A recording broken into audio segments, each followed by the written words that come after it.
Opo, normal lang din po ba na halimbawa, during pre-trial pa nga meron ng puna itong, prosecution 'no, patungkol nga dito sa kalaban nila sa depensa, meron pa silang, pagsasabing tunog lata, meron pa silang, mga puna bakit hindi daw humarap ng personal ang pangalawang, pangulo.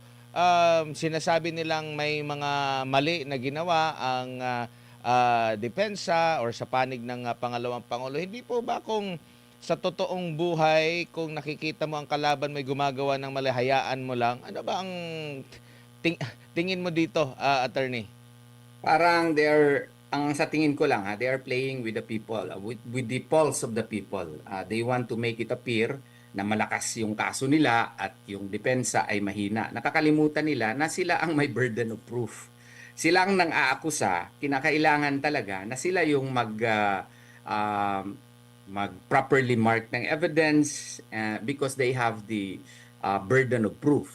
So yung mga tunog lata na mga atake nila, that's I think improper and I think uncalled for likewise. Kasi the defense only has to mark evidences which it feels is enough for them to disprove the charge. No? Yun lang yun kasi wala namang obligasyon yung depensa to actually prove the innocence of the what you call this of the respondent.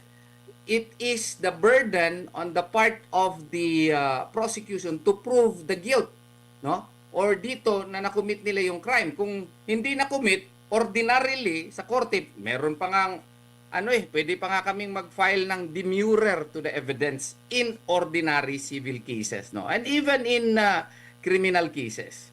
So, it is a matter of strategy on the part of the defense na titingnan nila, wala naman kaming burden dito. Kayo man ang burden. So tingnan muna namin kung ano yung mga ebidensya na minamark ninyo. Kasi kung sa tingin namin hindi naman enough yun, wag nyo kaming sisihin. Kasi burden nyo yan Trabaho nyo yan na i-prove yung mga paratang ninyo. And to comment that the defense is tunog lata is uncalled for and improper also. Dapat stick lang sila kung ano yung mga ebidensya na wag na yung mga side comments.